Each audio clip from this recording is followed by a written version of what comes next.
Bapak, Ibu, dan Saudara sekalian, firman Tuhan akan kita renungkan dari Yohanes 8 ayat 12 demikian. Maka Yesus berkata pula kepada orang banyak, katanya, "Akulah terang dunia, barang siapa mengikut aku, ia tidak akan berjalan dalam kegelapan, melainkan ia akan mempunyai terang hidup." Saudara-saudara sekalian, banyak orang percaya berpikir karena mereka sudah menerima Kristus, maka otomatis selalu berada dalam terang dan dapat berfungsi sebagai terang dunia. Padahal kenyataannya tidak selalu demikian. Secara status, orang percaya memang adalah terang dunia. Tetapi untuk benar-benar berfungsi sebagai terang dunia, ada bagian yang harus kita lakukan, yaitu senantiasa mengikuti Tuhan Yesus. Artinya, mendengarkan dan taat kepada firman-Nya, hidup menurut pimpinannya dimanapun, kapanpun, dan dalam segala aspek hidup kita. Ini tentu bukan sesuatu yang mudah, sebab selama masih hidup di dunia, natur dosa masih melekat pada kita, sehingga kita seringkali bukannya mengikuti pimpinan Tuhan, melainkan justru mengikuti keinginan kita sendiri. Kita memberi kesempatan kepada iblis untuk membutakan mata hati kita, sehingga tanpa sadar kita justru hidup di dalam kegelapan. Ironisnya, kita masih merasa berada dalam terang dan sedang menerangi kegelapan dunia di sekitar kita.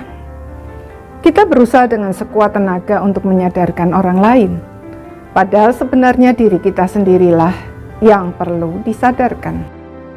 Kita heran mengapa semua usaha kita seakan mengalami jalan buntu dan tidak mengerti mengapa segala sesuatu nampak semakin buruk. Itulah posisi orang-orang Farisi dan para ahli Taurat pada saat itu.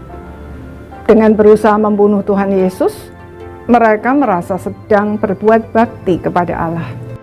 Tetapi sebenarnya mereka sedang melakukan pekerjaan iblis.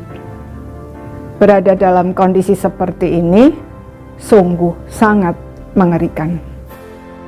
Itulah sebabnya Tuhan Yesus menegur mereka dengan keras. "Kamu mengerjakan pekerjaan Bapamu sendiri." Yang dimaksud adalah iblis. Karena itu, mari kita merendahkan diri di hadapan Tuhan, menanggalkan semua keyakinan diri yang palsu, meruntuhkan semua benteng pertahanan yang dibangun oleh keangkuhan manusia, dan membuka hati seluas-luasnya untuk diterangi oleh kehadiran Tuhan sampai ke tempat-tempat yang tersembunyi di dalam hati kita. Maka kita akan terkejut menyadari di mana kita sebenarnya selama ini berada. Berita baiknya adalah apapun yang telah kita lakukan dan seberapapun jauhnya kita telah tersesat dan mungkin menyesatkan orang lain, kasih Tuhan tidak pernah pudar. Dia selalu memberi kesempatan kedua bagi setiap orang yang mau bertobat. Karena itu, marilah kita sebelum terlambat berbalik kepada Tuhan dan memulai kembali hidup kita. Berjalan mengikuti Tuhan Yesus kemanapun Dia pimpin. Dengan demikian kita bisa hidup sesuai dengan status kita di dalam Kristus, yaitu sebagai terang dunia, menjadi berkat bagi sesama dan memuliakan Allah. Amin.